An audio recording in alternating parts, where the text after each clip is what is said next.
Sir ಯಾವರು? ಚಿತ್ರದುರ್ಗ. ಚಿತ್ರದುರ್ಗನಾ? ನಿಮ್ಮ ಹೆಸರು? ಹನುಮಂತ ರೆಡ್ಡಿ. ಹನುಮಂತ ರೆಡ್ಡಿ. ಊಟ ಮಾಡ್ತೀರಾ?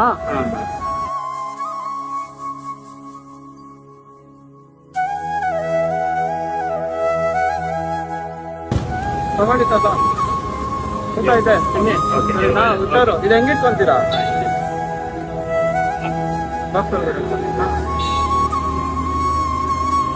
ನೀವು ಇವಾಗ ಕಣ್ಣಲ್ಲಿ ಕಣ್ಣಲ್ಲಿನ? ಅಲ್ಲಿಂದ ಹೆಂಗ್ ಬಂದ್ರೆ? ಅಲ್ಲಿ ಮಗ ಹತ್ತು ಸಲ ಬಸ್ಸು ಮತ್ತೆ ಮಗ ಯಾರು ಮಗನೇ ಕಳ್ಸದ? ಯಾಕೆ ಮಕ್ಕಳು ದುಡಿಯಲ್ಲ? ಈಗ ಓದಕ್ ಹೋಗ್ತಾರೆ ಡಿಪ್ಲೊಮಾ ಓದ್ತಾ ಇದ್ದಾರಾ?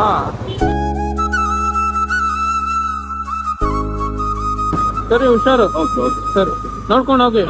ಸರಿ ಸರ್.